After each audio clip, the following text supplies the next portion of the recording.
I stood on the porch with my hand on the railing, watching Braden haul the last suitcase into the back of the SUV. Lorinda was already in the passenger seat, adjusting her sunglasses, her mother tucked behind her, with a scarf tied tight beneath her chin, like she was boarding a yacht, not a car. Braden slammed the trunk closed and turned to me with a quick, distracted smile.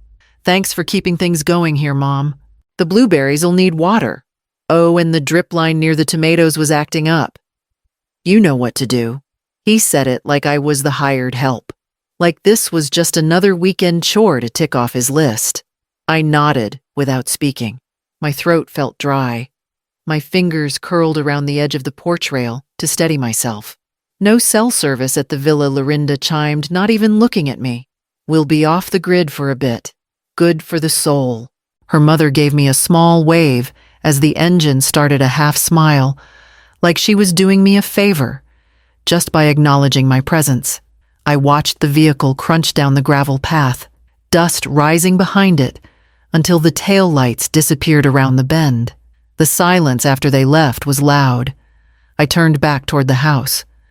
On the fridge was a handwritten note in Braden's all-caps scrawl, "Don't forget to water the back beds." Below it, the thermostat was turned up to 78. He always hated the way I kept it cool. The dining table still held the printouts from their trip itinerary, winery reservations, spa schedules, a coastal cooking class for couples. I pulled out my chair, the one with the floral cushion I'd sewn years ago, and sat down slowly. Later that evening, I opened our family group chat. Photos of the road trip had already begun. Beach-bound, the caption read. Everyone had clicked the heart emoji. No one had written to me. I folded the dish towel in my lap and walked outside, into the evening light, toward the garden rose I once planted, with hope. The next morning, I reached for my gardening gloves. The good ones, leather-palmed with the stitched initials my husband once embroidered for me, back when he thought small details made love visible. But they were gone. I checked the shelf above the tools, then the back hooks on the mudroom wall. Nothing. In their place was a tattered pair with the right thumb split wide open. It took me longer than it should have to piece it together. Lorinda had slipped them into her canvas bag the day before, mistaking, or perhaps not mistaking them, for hers. I remembered now, watching her carry it out to the SUV, the bulge of something soft at the top. I pressed my lips together and slid the worn gloves on anyway. The soil didn't care about stitching. The weeds didn't ask for embroidery. Out by the blueberry bushes, the drip line Braden mentioned was indeed sputtering. I crouched low to adjust the coupling and felt the ache settle in my knees like a warning. The hose hissed once, then steadied. Across the field, the sun broke through the morning haze and caught the rim of the orchard, lighting up the rows in pale gold. I moved slowly toward the western beds, past the small trellis where my husband used to tie tomato vines with old shoelaces. I hadn't had the heart to replace the ties. Some of them still fluttered there, frayed but loyal. A breeze swept past, and the sharp scent of mint rose up. Wild mint growing in the cracks between the stepping stones. He had planted it once for my headaches, laughing as he warned me it would take over everything. I knelt beside it and pinched off a sprig, rubbed it between my fingers until the oil coated my skin. Then I sat back on my heels, staring out over the land that had fed us, cradled us, held our grief and celebrations alike, the land that was still mine. When I walked back toward the house, I passed by the kitchen window and noticed something strange sticking out of Braden's desk drawer. The paper corner poking from the drawer was yellowed and curled. I almost ignored it, thinking it was another seed catalog or old receipt. But something about it felt wrong. I opened the drawer, fully careful not to make the wood creak, and pulled it free. An insurance policy packet. Not mine. New. The names on the front, Braden Welby and Lorinda Welby. No mention of me. Stapled to the front was a handwritten sticky note in Lorinda's looping cursive, "Needs updating after Mom signs." I stood there, holding it like it was a snake, like it would hiss and bite if I blinked.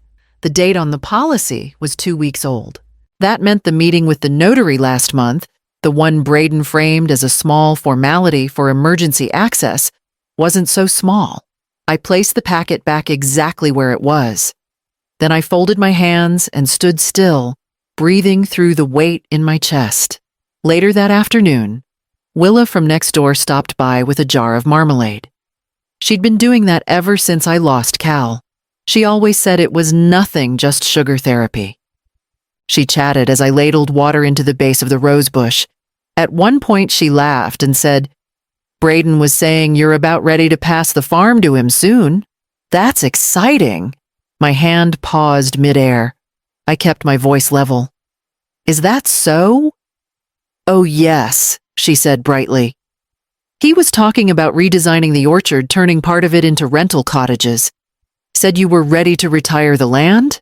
I smiled at her, but it didn't reach my eyes. After she left, I stood in the kitchen, hands on the counter, eyes fixed on the old family photo above the sink. The one where Braden, age 8, was covered in dirt and grinning like a wild thing.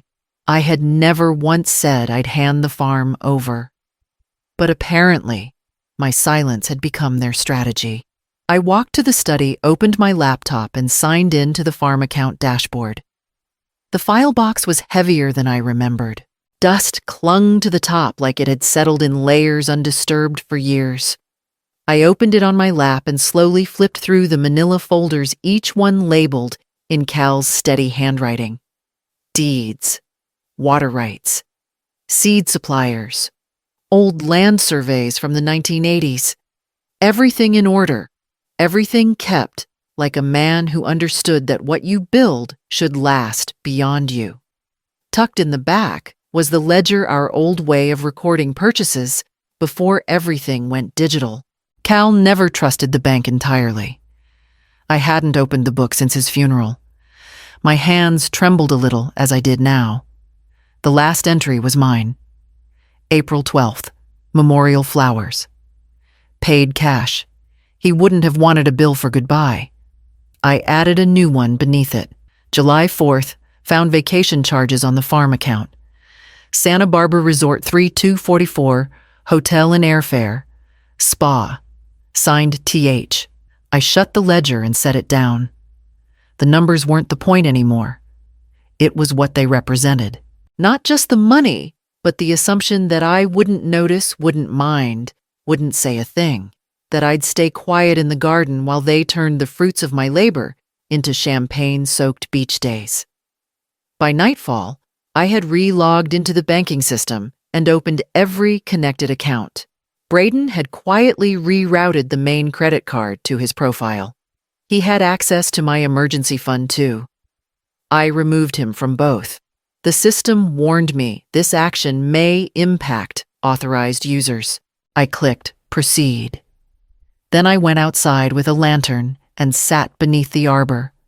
The mint still crept at the edges of the stones, undeterred by boots or storms or men who thought they knew better.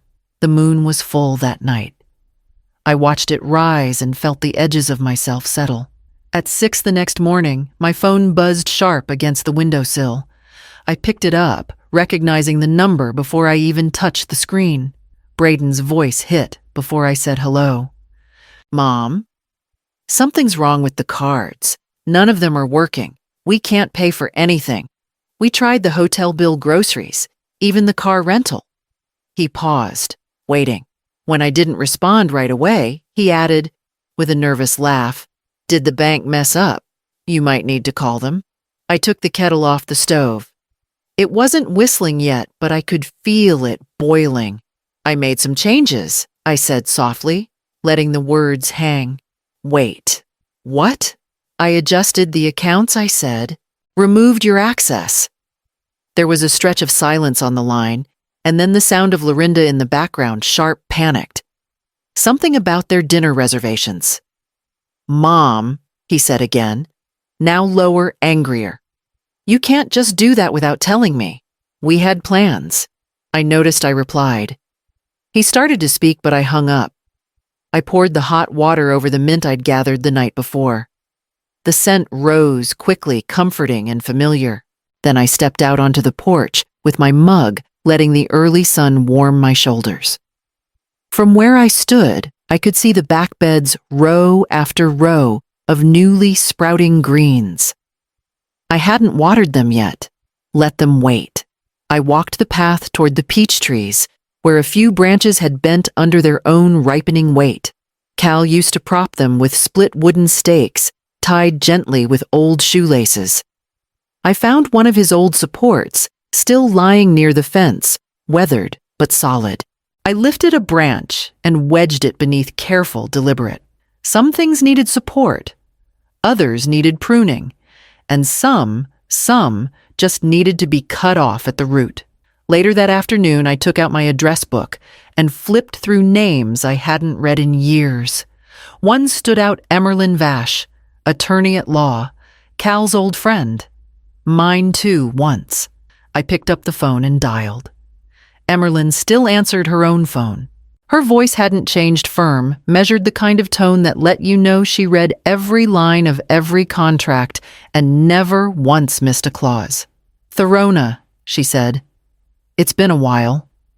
We met the next morning at her office, a converted carriage house behind what used to be the county library. She opened the door wearing work boots with fresh streaks of mud and held a mug that said, "Trust me, I read the fine print." I smiled in spite of myself. We sat at the long table near the back, where sunlight filtered through lace curtains. I laid out the folder with the insurance packet, the bank printouts, and a copy of the original deed Cal and I had signed in 1989. Emerlyn didn't ask for gossip. She asked for facts, and I gave them to her. Quietly. Directly. When I was done, she took off her glasses and leaned forward. "Do you want to disinherit him, Therona?" "No," I said. "I want to redirect." We worked for nearly 3 hours. By the time I signed the draft papers, the framework was clear: the farm would be placed in a living trust under my full control. In the event of my death, all proceeds and property would transfer to the Welby Agricultural Fellowship, a scholarship fund for young farmers across the state. Braden and Lorinda's names were nowhere in it. Emerlyn slid the final draft across the table. "This will hold legally and financially. You're not erasing your legacy, Therona. You're preserving it." I nodded. On the way out, I passed by the office bulletin board. Tacked between notices and faded clippings was a photo of Cal and Emerlyn, taken during the land zoning battle 20 years ago. They were standing in front of the county building, smiling like rebels with paperwork. I drove home with the windows down, the breeze lifting the edge of the new deed folder on the passenger seat. As I pulled into the gravel driveway, my voicemail light blinked. I pressed play. The voice was shrill, rushed, and just slightly out of breath. "This is Yvette, Lorinda's mother.